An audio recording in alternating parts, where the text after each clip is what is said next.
Sportþátturinn mánudagskvöld með gesti Einarsinni frá Hæli. Já, sportþátturinn með ykkur hérna á þessum mánudagskvöldi og eins og ég sagði ykkur áðan þá ætlum við næst að fara aðeins í glímuna og á línuna komin sjálfur glímukongur Íslands, hann Ásmundur Hálfdán Ásmundarsson. Komdu blessa og sæll, höfðingi. Sæll og blessaður. Hvernig hefurðu það? Ég hef þetta fínt svo sem. Já, það er ekki leiðilegt að vera, eiga titilinn glímukongur Íslands. Nei, þetta venjast því sko. Þetta er ekki. Já. Kannski byrja því að þú ert náttúrulega núna með grettisbelti, það hlýtur að það ekki að vera eitthvað sem að þú ert búin að stefna lengi að ná? Já, þetta er svona markmið heldur fyrir hvernig glímumann að ná að segja um en búin að keppa það 5 sinnum.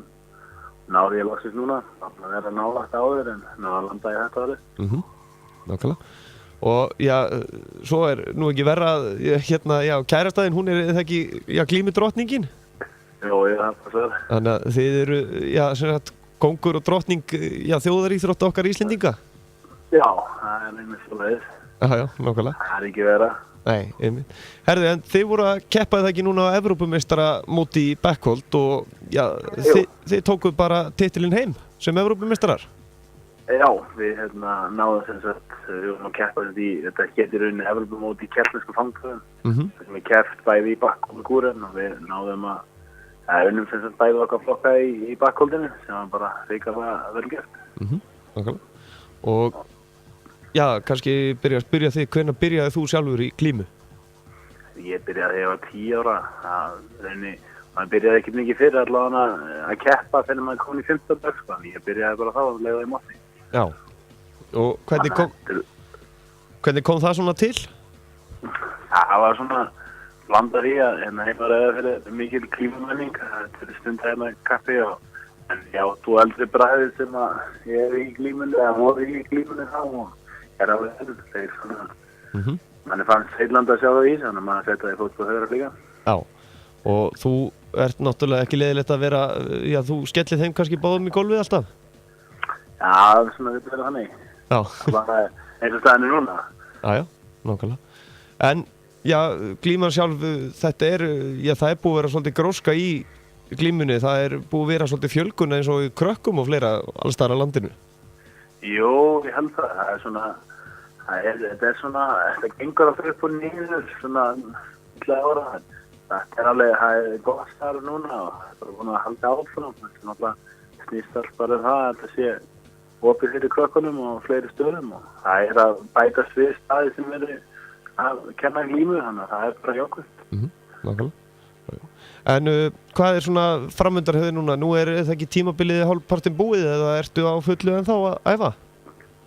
Já, núna er svona glímutímabilið búið. Það tekur við bara sumarið og það er svona raunin bara undirbúin. Við erum að fara í keppni Skotlands í ágúst, lok ágúst. Túrin HM Skotland og England. Keppni þar á svokallum Hálfandaleikum og Sveitaleikum í Englandi og erum að keppa þar í Backholt. Þannig að það er svona klíman fyrir svolítið til hliðar núna og menn er bara við erum bara að undirbúa okkur fyrir Backholtið í haust. Koma sér í gott form og æfa svolítið Backholtið. En það má segja að sporti, þið eru það ekki nokkri sem komið þarna úr UIA sem að fóru allir saman í glímun á sínum tíma eða?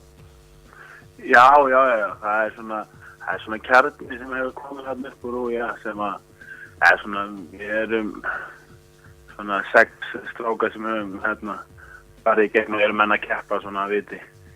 Svona smá kynnslóð í rauninni sem að það er sem komið smá kynnslóð á bil núna allan frá UIA í strákunum en við erum svona þótt við séum komin inn í 20 þá erum við svona yngsta kynnslóð á strákunum það sem er komin upp í fullorðinsflokk.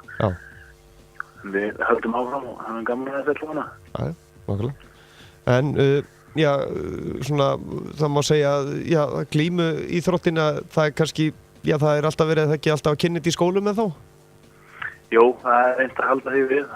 Við gerum það til dæmis sjálf, bæði ég og aðri krakkar annan fólk í glímuna að reyna að fara með kynningar í skóla og reyna að allavega náttúrulega erfitt að þegar maður fer með kynningar í skóla þá náttúrulega ef það ekki hægt að æfa á staðnum þá náttúrulega fá krakkarnir kannski bara kynningu en svo vinnan meiri því að fá krakkarnir á æfingar sem hafa valaði eða sem hafa kostaði að æfa en við förum allt og erum alltaf að sýna og þannig að fólk viti nú að þessu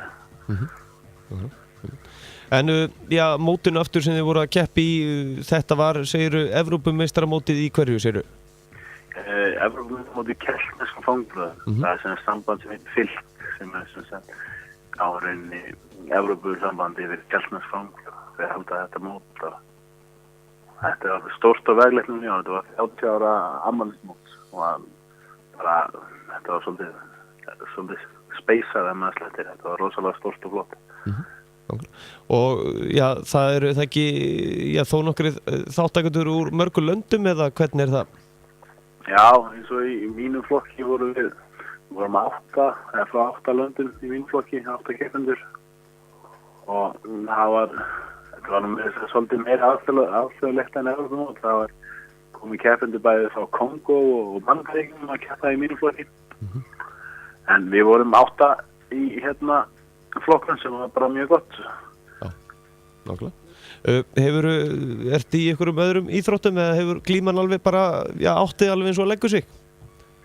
Ég hef nú verið í flest öllu en haldið glímunni glíman er alltaf verið með. Ég hef verið í öllum mannskóðum en æfi nú bara að glímu núna. Hef hana og svo reyni ég bara að stunda líka þess með því. Já, okay. Og það þarf náttúrulega, það er mikil samkeppni, væntanlega, það er kannski erfiðast að halda það ekki titlinum að vera glímukongur áfram? Já, ég held að það sé alltaf erfið að halda honum en að taka líka skipti, það er svona meiri pressa á manni núna. Þannig að hann var alltaf að verja titilin í staðinn fyrir að stela honum að einhverjum. Já, nákvæmlega. En, Ásmundur, þú ert allan að núna glímukongur landsins og þú ætlar að halda áfram á fullu í þessu sporti? Já, það kemur ekki annað greina. Okay. En hvenær má segja að hvenær er maður að toppa í glímu? Er ykkur svona sérstakur aldur sem maður er að toppa í glímunni eða? Ég veit ekki, ég vil meina að glímu mun toppi seint. Því að þetta er rosalega mikið þótt það séu átök og svona það sé náttúrulega betra að vera ungur og hraustur og orku mikill og þetta er rosalega mikið svona huglægt þessi íþróttmann fyrir að halda ró sinni og það er oft gamla kempur sem að standa svo mikið betra en ungu strákarnir því að hausinn er svolítið stór partur í þessu hvað menn svona geta einbeitt sér og ég vil meina að maður getur alveg verið í glímunni alveg langt fram eftir 35-6 ára aldur, það er ekkert mál en það haldi bara líkamlega formi. Og er hann ekki alltaf að formaðurinn sjálfur, er hann ekki alltaf að sjálfur að glíma svolítið? Já, hann er nú alveg hættur að keppa en hann tekur glímu við maður reglulega, hann er náttúrulega í svakalega formi og hann hefur sagt skilið við það að keppa, hann segja að sín tíma sé búin í því hann er bara einbeitt að segja að þjálfa og koma svo áfram, slóta aðra sjá það, hann er bara reyna að gefa af sér í staðinn. Já, nákvæmlega. Ásmundur, glímukongur landsins, þakka kærlega fyrir að gefa okkur tíma og gangið sem allra best í sumar og að verja titilinn. Já, þakka kærlega fyrir það. Þakka þér fyrir. Já, læsa. Já, glímukongur Íslands Ásmundur Hálfdán og náttúrulega Evrópumeistari í backhold líka. Alltaf frábært hjá honum. En hann og Marín náðu þann glæsilega árangur að vera bæði Evrópumeistari í sínum flokkum og það er að sjálfsögðu stolt okkar Íslendinga í þjóðaríþróttinni. En næsta dagskrá þá ætlum við að fara aðeins í handboltan og línuna hér eftir smástund er það Steini 5 eins og ég kalla hann, Þorsteinn Haukur Harðarsson ritstjóri hjá 51.is handboltasíðunni.